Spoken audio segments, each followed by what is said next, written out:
নমস্কাৰ বন্ধু বান্ধৱীসকল, আপোনালোকৰ সন্মুখত আজি মই কিছুমান কথা লৈ আহিছোঁ। কথাবিলাক এনেকুৱা যে আগৰ দিনত যেতিয়া আমি স্কুল পঢ়িছিলোঁ, মানে বিশেষকৈ স্কুলবিলাকত যেতিয়া আমি পঢ়িছিলোঁ তেতিয়া মানে কি হৈছিল, তেতিয়া টিচাৰবিলাকে যেনেকুৱাকৈ টিচিং দিছিল সেই টিচিঙৰ যিটো পদ্ধতি, টিচিঙৰ পদ্ধতিটো বেলেগ আছিল। মানে আপোনাৰ ল'ৰা বা ছোৱালীয়ে আজিকালি কি শিকিলে কি নিশিকিলে এইবিলাক আপোনাৰ টিচাৰবিলাকে মানে কিমান গুৰুত্ব দিয়ে বা কিমান গুৰুত্ব নিদিয়ে এইবিলাকৰ মানে কি আপোনাৰ ছোৱালী বা আপোনাৰ ল'ৰাই যদি আজিকালি ক্লাছ 9 বা ক্লাছ 10তো পঢ়ে তেনেহ'লে তেওঁলোকক আপোনালোকে ভালকৈ সুধি চাব যে তুমি ভালকৈ ৰিডিং পঢ়া ক'ব পাৰিবানে নাই।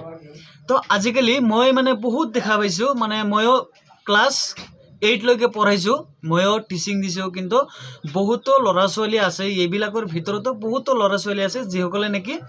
ৰিডিং পঢ়িব নাজানে। মানে ৰিডিং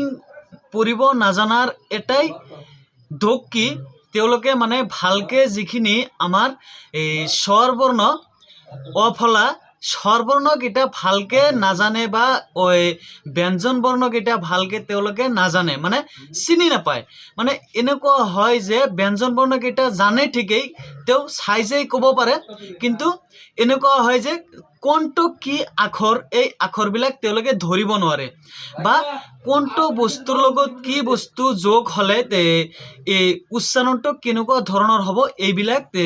মানে বুজি নাপায়। তো তেনেকুৱা ষ্টুডেণ্টবিলাকক শিকোৱাৰ পদ্ধতিটো হ'ল যে তেওঁলোকে কি কৰিব লাগিব, যিটো অফলা আছে বা স্বৰবৰ্ণ আছে, স্বৰবৰ্ণকেইটা আপোনালোকে ভালকৈ শিকাই লওক। তাৰপিছত মানে অ আ এই হ্ৰস্ব ই দীৰ্ঘ ই এনেকুৱাকৈ আপোনালোকে শিকাই লওক। তাৰপিছত সেই অফলা বা স্বৰবৰ্ণৰ লগত স্বৰবৰ্ণৰ যিখিনি মাত্ৰা বা যিখিনি আতে আকাৰ, হ্ৰস্ব ইতে হ্ৰস্বীকাৰ, দীৰ্ঘ ইতে দীৰ্ঘিকাৰ, মানে এইবিলাক চিহ্নবিলাক ভালকৈ শিকাই লওক। মানে অ আ ক খ আজিকালি ল'ৰা ছোৱালীকে ক'ব পাৰে ঠিকেই, কিন্তু কোনটোৰ লগত কোনটো যোগ হ'লে কি হয়, মানে স্বৰবৰ্ণ কেইটা, ব্যঞ্জন বৰ্ণ কেইটা, বা কৰ লগত কি যোগ হ'লে কৰ যিটো ভাঙনি আছে, কৰ ভাঙনিটো দিলে কি হ'ব, ক মানে কটো অলপ লং হৈ যায়, মানে ইয়াৰ লগত যোগটো অ হৈ যায়। মানে স্বৰবৰ্ণ সেইকেইটা আখৰ হয় যিকেইটা আখৰ মানে কোনো আখৰৰ বা কোনো এই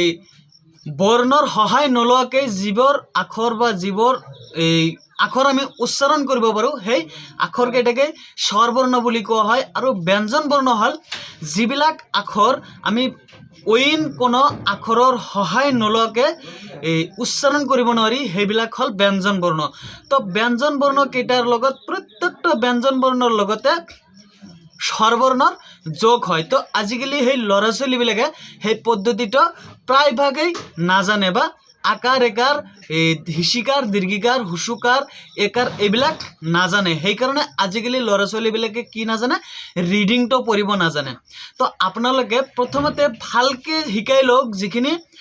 স্বৰবৰ্ণ আৰু ব্যঞ্জন বৰ্ণ, স্বৰবৰ্ণৰ লগত যিখিনি চিহ্ন আছে বা আকাৰ একাৰ, হ্ৰস্বীকাৰ, দীৰ্ঘিকাৰ, এইবিলাক আপোনালোকে ভালকৈ শিকাই লওক। মানে আগৰ দিনত যেতিয়া আমাক টিচাৰবিলাকে শিকাইছিল, আমি যিটো প্ৰথম ধাপতে আমাক শিকাইছিল অ আ ক খ এইবিলাক, মানে অ কেইটা আগতে লিখিবলৈ দিছিল আমাক, তেতিয়া আমাৰ কি আছিল, চক পেঞ্চিল, মানে পেঞ্চিল আছিল এটা, যিটো চাইনা মাটি বুলি কয়, বা চক পেঞ্চিলৰ নিচিনাই, চক পেঞ্চিল নহয় কিন্তু চক পেঞ্চিলৰ নিচিনাই, সেইটো খৰি মাটি, সেইটোতে আমি তেতিয়া লিখিছিলোঁ।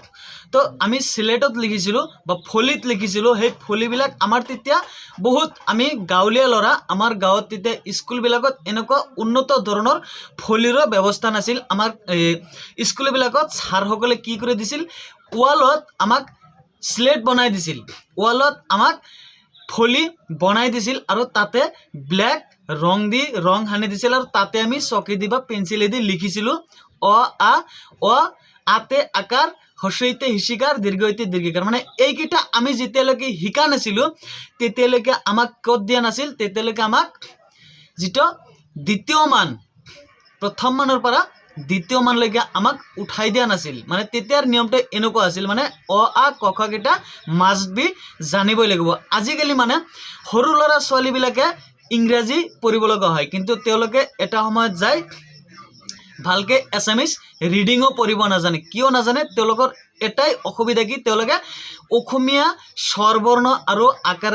আৰু ব্যঞ্জন বৰ্ণ কেইটা তেওঁলোকে ক'ব পাৰে ঠিকে তেওঁলোকে চাই ক'ব পাৰে কিন্তু আপুনি যদি মাজে মাজে ধৰে তেনেহ'লে চাব যে সেই ল'ৰা বা সেই ছোৱালীজনীয়ে কোনটো কি আখৰ সেই আখৰ কেইটা ক'ব নোৱাৰা হৈছে মানে তেওঁলোকে এনে আখৰ কেইটা মুখস্থ কৰে কিন্তু তেওঁলোকে গম নাপায় কোনটো আখৰ কি বা কোনটো উচ্চাৰণ কি হ'ব যদি আপুনি পঢ়াই আছে আপোনাৰ লগত কৈ যাব কিন্তু তেওঁক যদি সোধা হয় বা তেওঁক যদি সোধা হয় যে তুমি অ আ বা স্বৰবৰ্ণকেইটা মাতি দে তেওঁ মাতি দিব ধপকে আপুনি ব্লাকবোৰ্ডত লিখি দিব যে কিবা এটা আখৰ আপুনি লিখি দিলে লিখি দিয়াৰ পিছত আপুনি সুধিব যে এইটো কি আখৰ হয় তেতিয়া তেওঁ ক'ব নোৱাৰিব কাৰণ তেওঁ মুখস্থ কৰে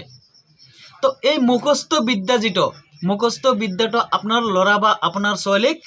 পৰিহাৰ কৰক কেনেকৈ আপোনালোকে পৰিহাৰ কৰিব পাৰিব হেতু প্ৰচেষ্টা আপোনালোকৰ ল'ব লাগিব তো আপোনালোকে আপোনালোকৰ ল'ৰা ছোৱালীবিলাকক সহযোগ কৰক আপোনালোকৰ ল'ৰা ছোৱালীবিলাকক ব্যঞ্জন বৰ্ণ আৰু স্বৰবৰ্ণ আৰু আকাৰ কেইটা ভালকে শিকাই লওক তাৰ পিছত আপোনালোকৰ ল'ৰা ছোৱালীক মানে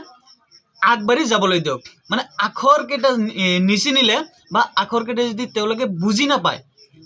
বুজি নাপালে তেওঁলোকে ৰিডিং পঢ়িব নোৱাৰিব তো আজিলৈকে ইমানেই নেক্সট ভিডিঅ'ত আগলগ পাম ভিডিঅ'টো আপোনালোকৰ সৰ্বসকলক ধন্যবাদ জ্ঞাপন কৰিছোঁ আৰু যদি আপুনি এইটো চেনেলত নতুন হৈ থাকে তেনেহ'লে চেনেলটো ছাবস্ক্ৰাইব কৰি বেল আইকনত প্ৰেছ কৰি ৰাখিব বাই বাই